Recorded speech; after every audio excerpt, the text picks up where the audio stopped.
Chiche ou pas chiche? Êtes-vous heurté, marqué par l'actualité en ce moment? Quelle solution? Est-ce qu'il existe quelque chose?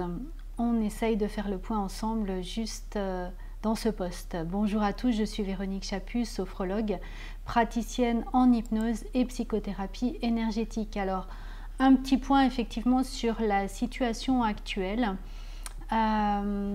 L'idée, ce n'est pas d'être pour ou contre quelque chose d'un point de vue énergétique.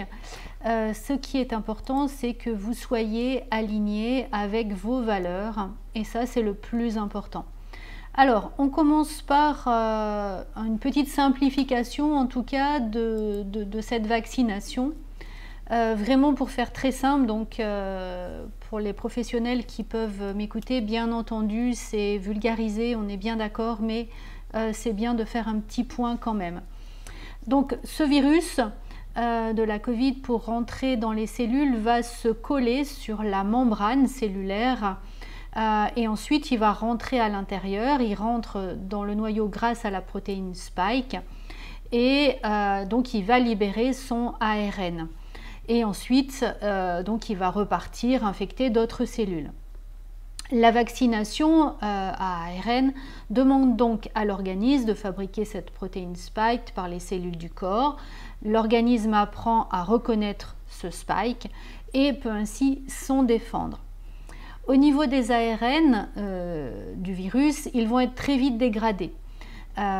Mais par contre, pour les véhiculer, il y a aussi dans la vaccination des fragments d'ARN qui sont ajoutés à l'injection. Alors, c'est un peu la difficulté parce que on ne sait pas ce que ça peut créer. On voit que pour l'instant, il y a des inflammations, des problèmes sanguins, des infarctus, des embolies pulmonaires.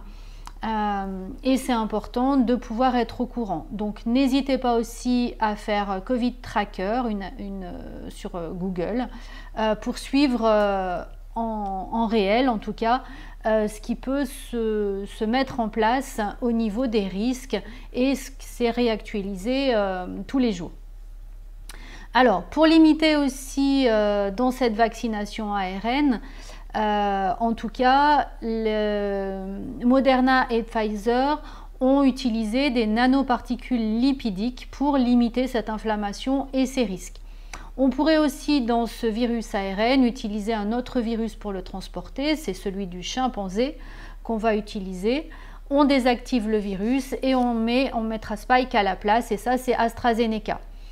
Et on peut utiliser aussi au niveau de l'ARN messager, donc transformation de l'ARN du virus en ADN, et ça c'est le Johnson. D'autres vaccinations sont plus courantes, celles que vous connaissez, avec l'injection de pathogènes inactivés comme c'est le cas de la grippe, mais c'est aussi le cas pour le vaccin Covid chinois et le Sinovac que l'on peut trouver, des agents pathogènes vivants et affaibli, donc là c'était le cas par exemple pour la poliomyélite, et puis des protéines recombinées, donc là on touche vraiment à l'ADN, comme c'était le cas pour l'hépatite C, mais c'est aussi le cas du Valneva et peut-être Sanofi en fin d'année qui doit sortir ce type de vaccin.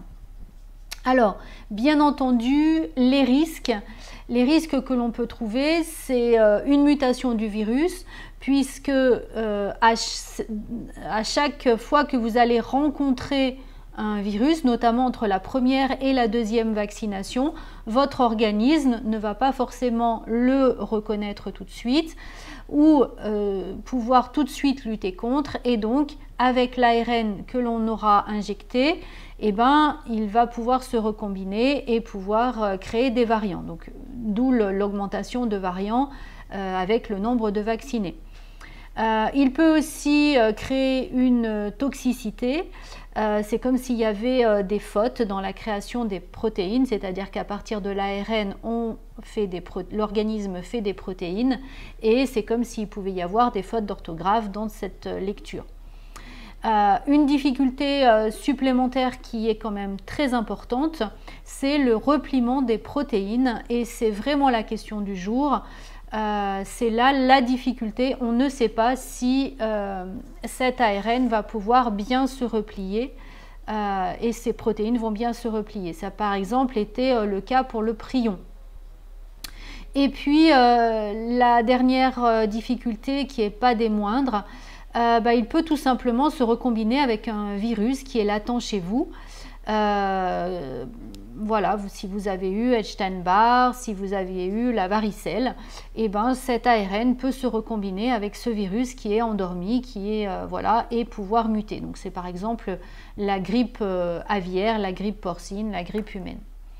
Voilà, donc ce qui est vraiment très très important en tout cas, c'est déjà que vous puissiez être informé. Donc Covid Tracker est un site qui permet, c'est officiel, c'est note, qui permet d'être au courant de ce qui se passe et des risques, des morts, des rentrées à l'hôpital, etc. Donc vous verrez que ça donne quand même une bonne indication. Attention à vous en tout cas parce que la protection n'est pas immédiate, donc c'est important même pour les vaccinés de garder le masque, d'avoir les gestes barrières puisque vous le transmettez, a priori, vous le transmettez et en tout cas vous pouvez être infecté. Voilà, pour ma part je connais beaucoup de personnes qui ont été vaccinées et qui sont porteuses du Covid. Alors, les choses les plus simples en tout cas, c'est vraiment votre alimentation, avoir une alimentation le plus équilibrée possible. Les traitements éventuellement homéopathiques, je pense qu'en pharmacie, c'est tout à fait possible ou à base de plantes. Ce qu'on pourrait dire le plus facile, c'est la vitamine D. Vous pouvez vraiment doubler, tripler les doses. On monte entre 2000 et 10 000 unités par jour. Et puis le zinc que vous pouvez prendre un matin, le soir pour vous garantir une meilleure immunité. Et puis pour le reste, vous pouvez voir avec votre médecin par exemple. Pour les choses un petit peu en marge qui vont aider le corps, qui n'est pas du tout une guérison, on est bien d'accord là-dessus, attention sur les termes employés. Vous pouvez utiliser également l'énergétique. Il existe des processus énergétiques qui permettent de pouvoir aider, accompagner le corps dans cette transformation qu'il va subir, dans ce choc qu'il va subir, puisque toute injection est un choc pour l'organisme. Donc à faire avant ou après. Donc si vous êtes autour de Feur du 42 ou si vous souhaitez organiser une session chez vous, n'hésitez pas à me prévenir et je pourrai venir vous faire cette formation. Voilà, l'idée c'est d'être à plusieurs bien entendu. Sinon vous avez des places au 1er août, des places le 4 août, des places le 13 août et selon la demande j'ouvrirai encore plus de places. Donc voilà tout ce qui peut être fait. Pensez aussi à certains champignons qui peuvent être très utiles. Alors je pense à la thérapie par les champignons, au niveau notamment du reishi qui peut être très utile pour accompagner ce moment-là. Ce qui est vraiment très important que j'aimerais vraiment que vous gardiez de ce poste, c'est que la meilleure des solutions pour le corps, c'est de garder son point de vue énergétique, c'est-à-dire garder sa vitalité au maximum. Pour garder sa vitalité, c'est la joie qui permet de le faire. Donc tout ce qui va vous faire plaisir, de passer des bons moments, d'avoir des moments à vous, de pouvoir méditer, de pouvoir être dans le jardinage, dans la marche, ça c'est vraiment des activités, dans le sport, c'est vraiment des activités qui vous permettent d'avoir une bonne immunité et surtout éviter d'être contre, que vous soyez pour ou contre le vaccin, évitez d'être contre quelqu'un, ne cherchez pas à le convaincre, car ça baisse votre immunité de ce fait. Et puis on n'avance jamais à être contre les choses, mais soyez plutôt pour votre liberté, pour la liberté de vos enfants. Œuvrez pour votre santé et la santé de vos proches. Et là, vous allez vraiment permettre d'être le colibri. Et la dernière chose, si vous doutez encore de oui ou non pour la vaccination, écoutez votre cœur. pour l'écouter, vous posez la question, est-ce que c'est bien pour moi, pour mon corps, pour mes cellules d'être vacciné?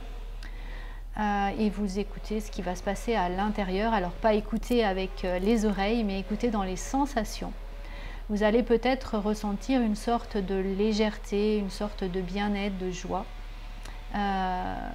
Donc si vous souhaitez vous faire vacciner, que vous posez cette question et que vous sentez cette joie, c'est que votre corps va totalement accepter et accueillir la vaccination.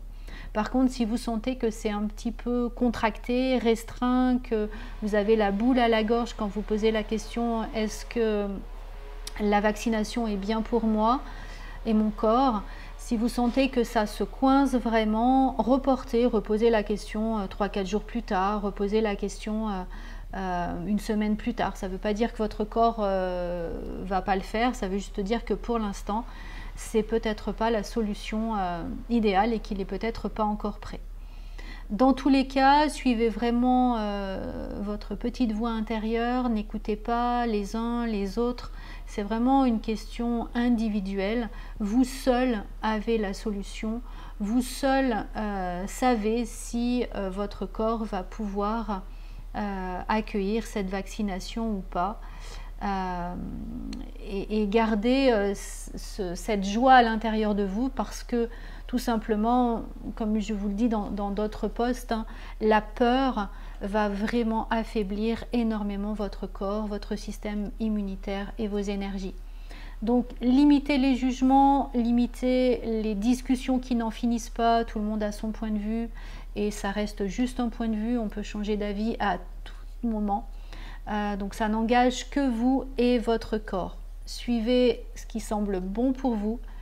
Prenez bien soin de vous. J'espère que ce post vous aura aidé, vous aura éclairci certains points.